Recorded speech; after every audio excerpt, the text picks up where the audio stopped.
భారత ఎన్నికల సంఘం ఆదేశాల మేరకు జూన్ 25, 2026న తెలంగాణలో అత్యంత ప్రాధాన్యత కలిగిన ఓటర్ల సమగ్ర పరిశీలన సార్ కార్యక్రమం ప్రారంభమైంది. రాబోయే ఎన్నికలకు నకిలీ, బోగస్, డబుల్ ఓట్లు లేని పారదర్శకత ఓటర్ల జాబితాను రూపొందించడమే ఈ సర్వే ప్రధాన ఉద్దేశం. తెలంగాణ వ్యాప్తంగా ప్రస్తుతం అధికారిక లెక్కల ప్రకారం 3.38 కోట్ల మంది ఓటర్లు ఉన్నారు. అయితే అందులో ఒక్క గ్రేటర్ హైదరాబాద్, దాని పరిసర ప్రాంతాలైన రంగారెడ్డి, మేడ్చల్, మల్కాజ్గిరి, సంగారెడ్డి జిల్లాల పరిధిలోనే ఏకంగా 1 కోటికి పైగా ఓటర్లు కేంద్రీకృతమై ఉండడం గమనార్హం. పట్టణ ప్రాంతాలలో ఇంటింటి సర్వే నెమ్మదిగా సాగుతూ ఉండడంతో ప్రారంభంలో జూలై 24గా ఉన్న గడువును ఈసీ ఆగస్టు 3, 2026 వరకు పొడిగించింది. ఆగస్టు 10న తొలి ముసాయిదా జాబితా విడుదలకు సన్నాహాలు జరుగుతున్నాయి. హైదరాబాద్ నగర రాజకీయాలు ఎప్పుడూ విభిన్నమే.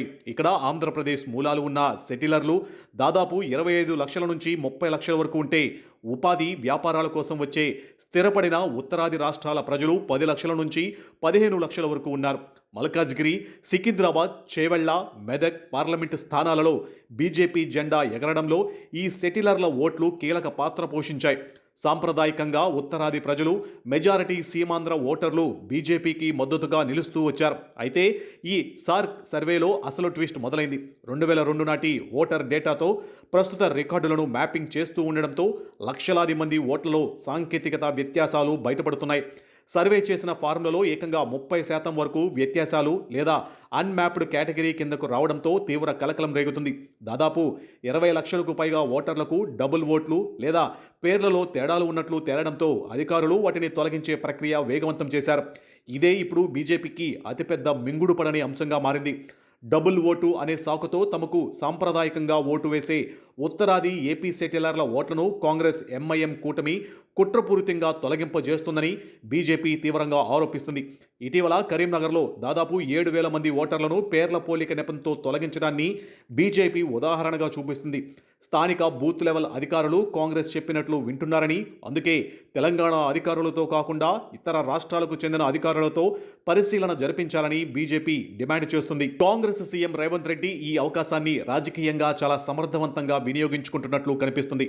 ముస్లింలు, ఇతర మైనారిటీ ఓట్లు తొలగిపోకుండా కాంగ్రెస్ కేడర్ను గ్రౌండ్ లెవెల్లో అలర్ట్ చేయడమే కాకుండా డబుల్ ఓట్లు కలిగిన ప్రత్యర్థి ఓటు బ్యాంకును చట్టబద్ధంగా నియంత్రించడంలో రేవంత్ వ్యూహం ఫలిస్తుందనే చర్చ నడుస్తుంది.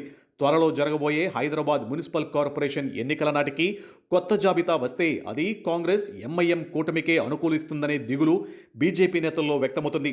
ఈ ఆరోపణలపై అధికార కాంగ్రెస్ పార్టీ మరియు ప్రభుత్వం చాలా స్పష్టమైన వివరణ ఇస్తుంది. సార్ అనేది రాజ్యాంగబద్ధమైన భారత ఎన్నికల సంఘం నేరుగా పర్యవేక్షించే ప్రక్రియ. ఇందులో రాష్ట్ర ప్రభుత్వ ప్రమేయం లేదని కాంగ్రెస్ క్లారిటీ ఇస్తుంది. ప్రజాస్వామ్యంలో నకిలీ ఓట్లు, డబుల్ ఓట్లను తొలగించి 1 పర్సన్ 1 ఓట్ సూత్రాన్ని అమలు చేయడం తప్ప అని ప్రశ్నిస్తుంది. ఆగస్టు 10న ముసాయిదా జాబితా వచ్చాక సెప్టెంబర్ 9 వరకు క్లెయిమ్లు, అభ్యంతరాలు నమోదు చేసుకోవడానికి నెల రోజులు సమయం ఉంటుందని, అనవసర భయాందోళనలు వద్దని రేవంత్ రెడ్డి ప్రభుత్వం స్పష్టం చేస్తుంది. పశ్చిమ బెంగాల్లో సార్ లేదా ఓటర్ల సవరణ బీజేపీకి లాభించి మమతా బెనర్జీకి ముప్పుగా మారితే, తెలంగాణలో మాత్రం సీన్ రివర్స్ అయ్యి బీజేపీకే ఎదురుదెబ్బగా పరిణమించిందనే వ్యాఖ్యలు వినిపిస్తున్నాయి. ఏది ఏమైనా ఒకవైపు ప్రజాస్వామ్యంలో పారదర్శకమైన ఓటర్ల జాబితా అవసరమనేది ఎంత నిజమో, ఏ ఒక్క అర్హత కలిగిన పౌరుడి ఓటు హక్కు దుర్వినియోగం కాకూడదనేది కూడా అంతే నిజం. ఈ సార్ సమరం రాబోయే జీహెచ్ఎంసీ ఎన్నికల్లో ఎవరికి విజయాన్ని అందిస్తుందో వేచి చూడాల్సిందే.